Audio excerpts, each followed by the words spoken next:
فری فایر باز به صورت کلی فیلتر شده، فقط با این اختلاف که فیلتر این بارش به نسبت سری‌های پیشش یکم فرق داره. فری فایر رو شما توی گوگل سرچ کنید دیگه هیچ اپ رسمی حتی از تو پلی استور هم فری فایر حذف شده. حالا به چه دلیل؟ درود، چطورید؟ اسم من عرفانه و خیلی خوش اومدین به این ویدیو. توی این ویدیو قراره که راجع به خبر داغ این روزا صحبت کنیم، فیلتر شدن فری فایر. البته نه به این معنی که دیگه نمیشه بازی کرد. همونطور که میدونید لینک فری فایر از تمام پلتفرم‌ها پاک شده و برای خیلی از کاربران وقتی وارد گوگل پلی فارسی سرچش میکنن چیزی بالا نمیاره. توی این ویدیو قراره که اینو با همدیگه بررسی بکنیم، یکم درباره‌اش صحبت بکنیم و بهتون یه سری راهکار بدم که چطوری بازی رو نصبش بکنیم و اگه فیلتر شد چجوری وارد بازی بشید. پس لایک و کامنت و سابسکرایب فراموش نشه. اینستاگرام من این بالا میاد، یادت نره که فالو کنی. بریم سراغ این ویدیو. همونطور که میدونید توی ایران اکثر برنامه‌های موبایل از 3 طریق مایکت، بازار و فارسی را دانلود میشه. وارد سایت مایکت که میشیم، همین اول صفحه بزرگ نوشته این اپلیکیشن به دستور کمیته فیلترینگ از حالت انتشار خارج شده است. از اینکه محدودیت‌های ما را درک می‌کنید سپاسگزاریم. اینجا مسئله‌ای که هست، مایکتی برنامه حزب بادیه. این تا خبری میشه تعقیب توقی میخوره برنامه رو از حالت انتشار در میاره که مشکلی براشون به وجود نیاد. پلتفرم دانلود دوم که فارسی روید باشه تبلیغاتشو کامل گذاشته، توضیحاتشو نوشته. بعد که وارد دانلود باکسش میشیم نوشته به درخواست ستاد فیلترینگ لینک های دانلود بازی حذف شده است. وارد بازار هم که میشیم، البته باید بگم که بازار شب اول که از مایکت و همون فارسی رو حذف شد داخل بازار در دسترس بود، ولی فرداش برش داشتن. داخل بازار نوشته که این بازی به دستور همون کمیته فیلترینگ از حالت انتشار خارج شده است. ولی الان چاره چیه؟ یعنی اگه بازی آپدیت داد نمیتونیم آپدیتش کنیم؟ تا آخر ویدیو همراه من باش درباره راهکارش بیشتر با هم دیگه صحبت بکنیم. اولین چیزی که مورد بحثه اینه که چرا فری فایر. اگه یه سرچ ساده زده باشید میفهمید که کال آف دیوتی موبایل و پابجی موبایل که هر دو تو سبک فری فایرن، هر دوشون در دسترسن و فقط فری فایر از دسترس خارج شده و این دو تا معنی میتونه داشته باشه. اولیش اینه که مثل هر سری که فری فایر از طرف ایران یا از طرف گارنا برای پلیرای ایرانی محدود میشد، اینم بازی جدیدشونه. و اما دومین برداشتی که میشه ازش داشت شروع فیلترینگ.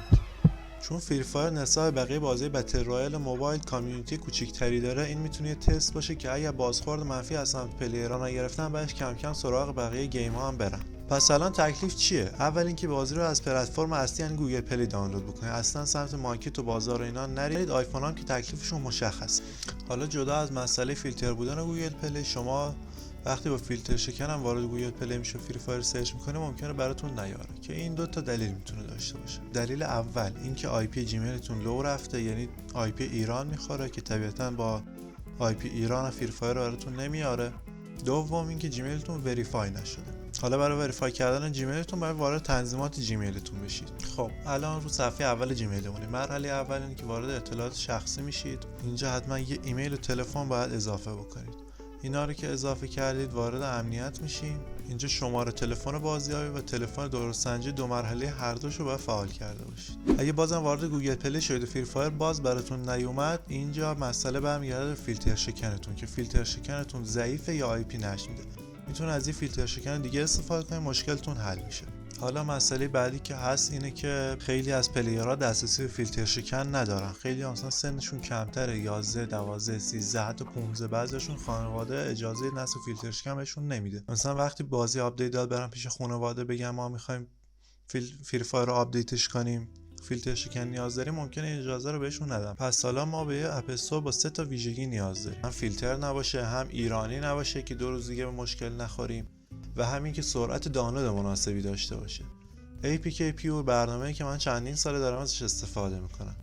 اولین کاری که میکنیم اینه که مایکت رو پاکش میکنیم. حالا وارد سایت گوگل کروم میشیم و APK Pure رو سرچش میکنیم. سایت اول سایت خود برنامه است. این اول هم لینک دانلودش هست. دانلودش میکنید و بعد وارد برنامه میشید. خب وارد برنامه میشیم. اولش ممکنه چند تا ارور براتون میاد. بذار من حالا تمام صفحهش بکنم. این ارورها رو بک میدیم، مهم نیستن اینا. خب میبینیم که اینجا هم فری فایر و هم فری فایر مکس هست. حالا واردش میشیم. یه لحظه بهتون نشون بدم. ببینید فیلتر شکنی هم روشن نداره. الان هم دکمه دانلود رو بزنیم. اینطوری میتونیم بدون فیلتر شکن بازی رو دانلودش بکنیم. حالا بریم سراغ مسئله دوم که اگه خود بازی فیلتر شد چی کار بکنیم. اینجا بهتون باید یه برنامه دیگه رو معرفی کنم. وارد کروم میشیم، اینو پاکش بکنم، سرچ میکنیم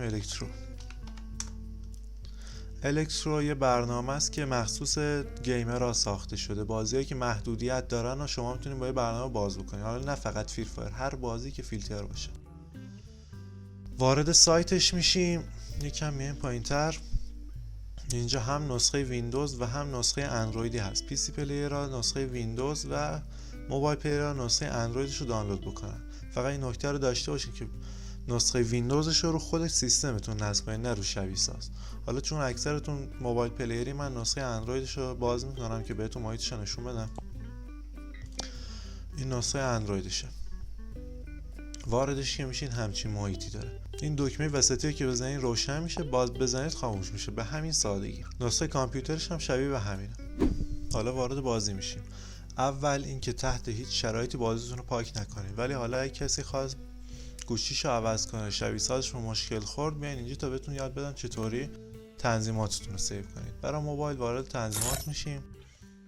تو صفحه اولش ستینگ سینک رو داریم. آپلودو که میزنید تنظیماتتون ذخیره میشه.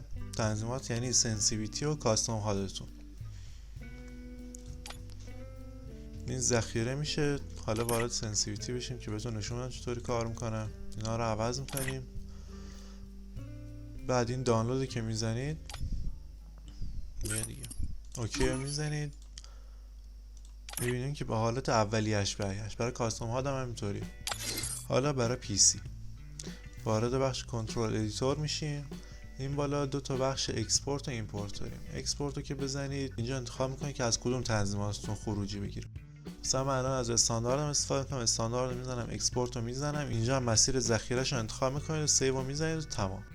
برای برگردوندنش هم اینجا ایمپورت رو میزنید، فایلی که ذخیره کرده رو انتخاب میکنید، ایمپورت رو میزنید. امیدوارم با آموزشی که تا اینجا ویدیو دادم نیازی پیدا نکنید و گیم به حالت اولش برگرده، ولی اگه بازم اتفاقی افتاد ویدیوشو براتون میذارم. پس کانال رو سابسکرایب کن که ویدیوهای بعدی از دست ندید. با لایک و کامنت هم میتونید حمایت بزرگی از من بکنید. اینستاگرام من این بالا میاد، حتما فالو کن. به زودی با ویدیو جدید خفن میبینمتون. فعلا خداحافظ.